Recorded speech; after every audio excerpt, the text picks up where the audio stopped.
हर हर महादेव साथियों, आप सुन रहे हैं अपनी पसंदीदा कहानी मेरी जिंदगी हो तुम का 26 भाग। आगे पढ़ने से पहले वीडियो को लाइक और चैनल को सब्सक्राइब जरूर कर दीजिए। जितेंद्र जी जानवी जी से विदा लेकर जिंदगी और साहिर अपने कमरे में आए तो साहिर आते ही बिस्तर पर गिर सा गया था। राणा सा, आप थोड़ी देर के लिए सोफे पर बैठ जाइए, तब तक मैं यह बेडशीट साफ कर देती हूँ और ये सारा बिखरा हुआ समेट लेती हूँ। जिंदगी अपने दुपट्टे में से पीन निकालते हुए बोली। जाने की जल्दी में जिंदगी ने अपना ज्वेलरी का बॉक्स बेड पर ही छोड़ दिया था। पर्स से भी कुछ चीजें निकाली थीं, सो इधर उधर ही बिखरी हुई थीं और बेडशीट साफ करने का भी उसे ध्यान नहीं था, जिसको देखकर जिंदगी को खुद से डर लग रहा था। न जाने कब साहिर इन चीजों के लिए उसके ऊपर चिल्लाने लगता। इसका कोई ठिकाना नहीं था। साहिर बहुत ही साफ सफाई पसंद वाला इंसान था और इतने अच्छे रिलैक्स मूड के बाद रात को सोते वक्त जिंदगी कोई टेंशन नहीं चाहती थी। 1 मिनट रुक जाओ जिंदगी, साहिर ने गहरी सांस छोड़ते हुए कहा। इंजेक्शन वगैरह के असर से उसे फिलहाल में तो दर्द नहीं हो रहा था, लेकिन ब्लड लॉस होने के कारण कमजोरी महसूस हो रही थी और उसी के असर से अब आंखें बोझल हो रही थीं। जिंदगी साहिर की हालत समझ रही थी, इसीलिए तो वह जल्दी जल्दी जितेंद्र जी के कमरे से निकाल कर आई थी। जिंदगी ने जल्दी से अपने कपड़े बदले और साहिर के कपड़े निकालकर बेड पर रख दिए। आप जल्दी से हाथ मुंह धो लीजिए, तब तक मैं बेड साफ कर लेती हूँ और फिर आप रिलैक्स होकर सो जाएगा। अभी आपको दवाई भी खानी है, जिंदगी ने साहिर को जबरदस्ती उठाते हुए कहा। ओके ओके, साहिर ने तुरंत सरेंडर करते हुए कहा। जिंदगी अभी साहिर को कुछ कह पाती, उसके पहले ही साहिर अपने कपड़े लेकर वॉशरूम में घुस गया। हद करते हैं राणा सा, डॉक्टर ने हाथ हिलाने से मना किया है। उसे पर से दर्द भी हो रहा है, जानते हैं कि कपड़े खुद से पहन नहीं पाएंगे, लेकिन जिंदगी अपना सर झटकते हुए बोली। लेकिन बेडशीट बदलती हुई जिंदगी के हाथ अचानक से रुक गए थे, क्योंकि इस लेकिन के बाद जब उसे कुछ याद आया तो जिंदगी की पलकें अपने आप झुक गई थीं। आज लाइफ में फर्स्ट टाइम साहिर उसके साथ सिर्फ टॉवल में खड़ा था और काफी देर तक इन दोनों के बीच जो कुछ हुआ था सब कुछ उसके दिमाग में घूमने लगा। उसे वक्त तो दिल पर दिमाग पर एक डर ने अपना कब्जा जमा रखा था, जिसके कारण खुद का होश नहीं था तो साहिर की हालत का क्या होश करती। वह तो बेचारा पहले से ही दर्द में था, लेकिन अभी जब याद आया तो जिंदगी को खुद पर बड़ी शर्म आई थी। यह राणा सा खुद तो बेशर्म होते जा रहे हैं और साथ साथ मुझे भी अपने ही जैसा बना रहे हैं। जिंदगी ने अपनी आंखें बंद करते हुए जीभ दांतों तले दबाते हुए कहा। मैं भी ना बिल्कुल पागल हूं, कुछ समझ नहीं पाती हूं, जिंदगी में धीरे से अपने सर पर खुद को मारते हुए कहा। पर मैं क्या करूं, इसमें मेरी क्या गलती है। राणा सा जब भी सामने होते हैं तो ये मुझे कुछ और सोचने कहाँ देते हैं। जिंदगी हाथ में बेडशीट लिए सोच रही थी। जिंदगी को अपनी जगह खड़े अपनी ही सोच में डूबे हुए देखकर साहिर ने अफसोस से सर हिलाया। इस लड़की का कभी कुछ नहीं हो सकता, हर वक्त न जाने अपने आप में ही क्या सोचती रहती है और अपनी ही सोचों में उलझ कर सबको उलझाए रहती है। क्या हुआ, किस सोच में डूब गई, साहिर ने जिंदगी का आवाज देते हुए पूछा। जिंदगी ने इनकार में सर हिलाया। कुछ नहीं तो फिर उसको लॉन्ड्री में रख दो, सुबह साफ होने जाएगा। साहिर रिलैक्स होकर बेड पर आकर अपनी जगह पर लेट गया तो जिंदगी अपनी जगह पर जाने से पहले एक गिलास पानी और दवाइयां लेकर आई। राणा सा, दवाई खा लीजिए, फिर सोएगा। ओके, साहिर उठकर बैठ गया, लेकिन उठते वक्त उसने बेड पर हाथों से दबाव बनाया था, जो कि जिंदगी की तेज नजरों से छुपा हुआ नहीं था। उसने तुरंत अपनी आंखें छोटी कर लीं। डॉक्टर ने आपको मना किया है ना कि हाथ पर दबाव नहीं देना है, तो फिर क्यों दबाव दे रहे हैं। अरे कुछ नहीं जिंदगी, मुझे दर्द नहीं हो रहा, देखा नहीं तुमने, मैंने अपने कपड़े भी बदल लिया। साहिर ने जिंदगी के हाथों से दवाई और पानी लेते हुए कहा। एक बात पूछूं। कुछ देर तक चुप रहने के बाद जिंदगी ने पूछा। साहिर की नज़र लगातार उसके चेहरे पर बनी हुई थी। वह समझ रहा था कि जिंदगी के दिमाग में कुछ न कुछ तो चल ही रहा है। इससे पहले कि छोटी सी जिंदगी अपने नामौजूद दिमाग को दौड़ा दौड़ा कर थका ले, उससे पहले पूछना ही बेहतर ऑप्शन था। बोलो, साहिर में एक शब्द कहकर नज़र जिंदगी के चेहरे पर वापस जमा दी थी। बस भगवान से मन ही मन दुआ कर रहा था कि जिंदगी दिल्ली जाने वाली बात को लेकर कुछ ना पूछे, लेकिन हर दुआ कहाँ कबूल होती है। उसका मन तो था कि वह ऑफिस से ही बाहर निकल जाए, उसने अपना प्रोग्राम पहले से ही सारा सेट कर लिया था कि जिंदगी को बाएं करने का भी मौका उसे ना मिले। लेकिन जितेंद्र जी ने जिक्र छोड़ दिया था, इसलिए जिंदगी को इस चीज की जानकारी हो गई थी। वैसे आपको जाना कहाँ है? बाकी दवाइयां को वापस बॉक्स में रखते हुए जिंदगी ने पूछा। कल हो सकता है तो सुबह सुबह मुझे दिल्ली के लिए निकालना पड़े, या फिर दोपहर तक। जानकर साहिर ने छोटा सा जवाब दिया कि बात यहीं पर खत्म हो जाए। पर क्यों? जिंदगी ने अपनी आंखें छोटी करते हुए पूछा। कुछ प्रॉपर्टी के काम है, उनको निपटाना है। उन प्रॉपर्टीज के पेपर की वजह से प्रोजेक्ट में प्रॉब्लम हो रही है, साहिर ने दवाई निगलते हुए बताया।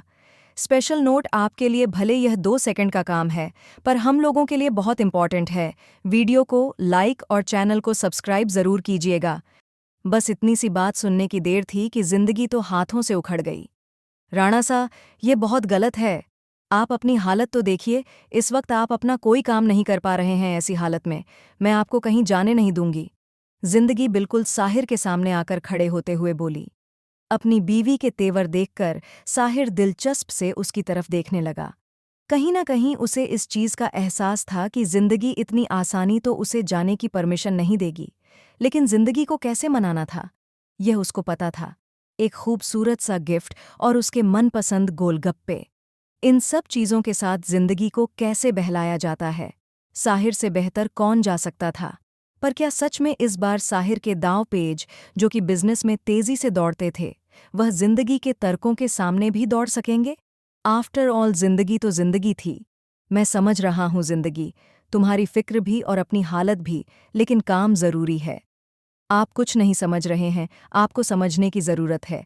अगर आपका काम जरूरी है तो आप अर्जुन भाईसा को भेज दीजिए या फिर प्रेम काकोसा को भेज दीजिए, लेकिन आप कहीं नहीं जाएंगे। जिंदगी ने जैसे फैसला सुनाते हुए कहा।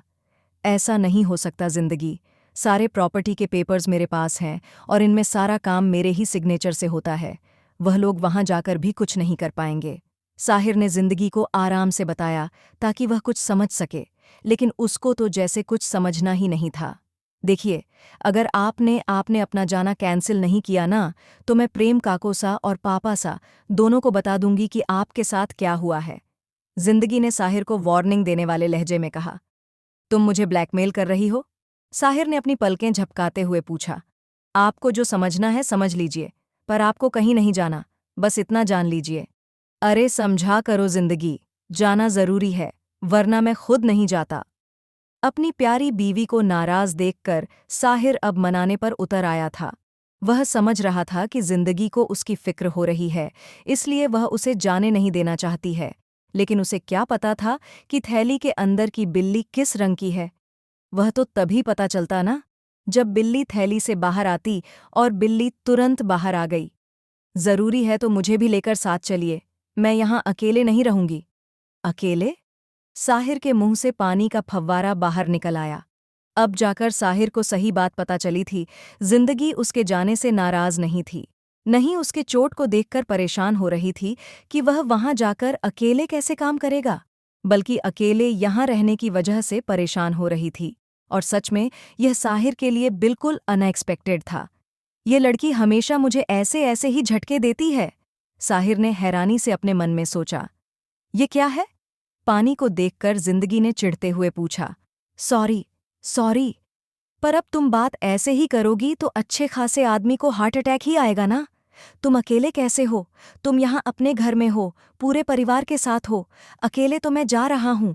ये बात अगर कोई ऐसी लड़की बोलती जो कि अपना घर परिवार छोड़कर दूसरे घर में आई हो और उसे यहाँ पर एडजस्टमेंट में प्रॉब्लम होती, तो कुछ समझ में भी आता। पर तुम्हारे मुंह से ये बात तो बिल्कुल मैच ही नहीं कर रही है।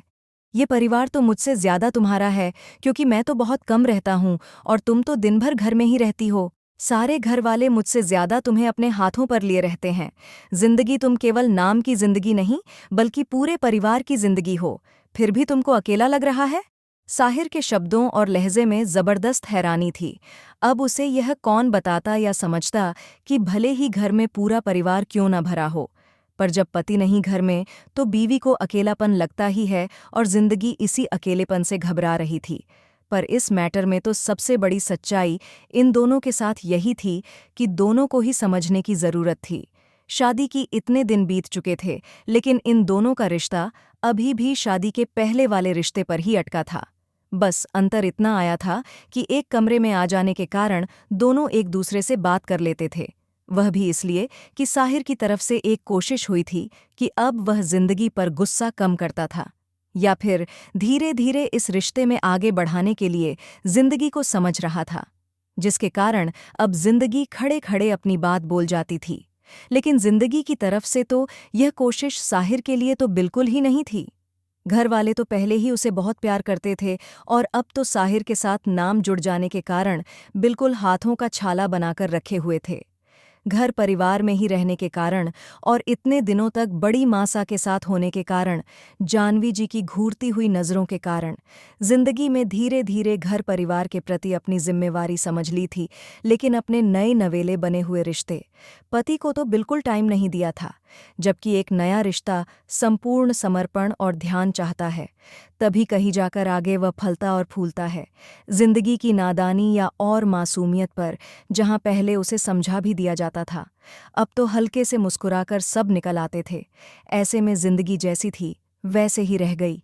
इस बंद कमरे के भीतर दोनों का रिश्ता अभी भी जहां से चला था वहीं पर रुका हुआ था, पर अब इस रिश्ते में अपना रंग दिखाना शुरू किया था। खुद इन दोनों का अटेंशन अपनी ओर खींच रहा था। साहिर के दिल में जिंदगी के प्रति उसकी जिम्मेदारियां का एहसास देकर, तो जिंदगी के दिल में साहिर की ज़रूरत का एहसास दिलाकर। इस बंद कमरे के भीतर दोनों का रिश्ता अभी भी जहां से चला था वहीं पर रुका हुआ था, पर अब इस रिश्ते में अपना रंग दिखाना शुरू किया था। खुद इन दोनों का अटेंशन अपनी ओर खींच रहा था। साहिर के दिल में जिंदगी के प्रति उसकी जिम्मेदारियां का एहसास देकर, तो जिंदगी के दिल में साहिर की ज़रूरत का एहसास दिलाकर। पर सबसे तो बड़ी मुश्किल यह थी कि इस चीज़ को समझने के लिए दोनों में से कोई तैयार ही नहीं था। दोनों ही अपने अपने एहसास में पूरी तरह से डूबे हुए थे। साहब को लगता था कि वह अपनी जिम्मेदारी अच्छे से पूरा कर रहे हैं, तो बीबी को लगता था कि पतिदेव केवल बिजनेस के लाइन में इस तरह से डूबे बैठे हैं कि उन्हें यह भी याद नहीं रहता कि घर में एक बीवी भी है। वैसे तो दुनिया जहां की समझदारी लिए हुए जिंदगी इस बात को हवा में उड़ा देती थी, उनको फिक्र नहीं है तो मुझे क्या, मैं कौन सा उनके प्यार में डूबी हुई हूं। लेकिन कहीं कहीं यह बीबियों वाले जीन्स अपना काम कर जाते थे। जैसे कि आज, अब देखना था कि आज इन दोनों को इस चीज का की समझ आती थी या फिर कोई बम फूटना था। यह एपिसोड आपको कैसा लगा कमेंट करके जरूर बताएं। मिलते हैं अगले भाग के साथ। तब तक के लिए वीडियो को लाइक और चैनल को सब्सक्राइब करना मत भूलिएगा। खुश रहिए, स्वस्थ रहिए, मस्त रहिए और यही YouTube पर मिलते रहिए। कहानी अगर पसंद आती है तो उत्साहित भी किया कीजिए।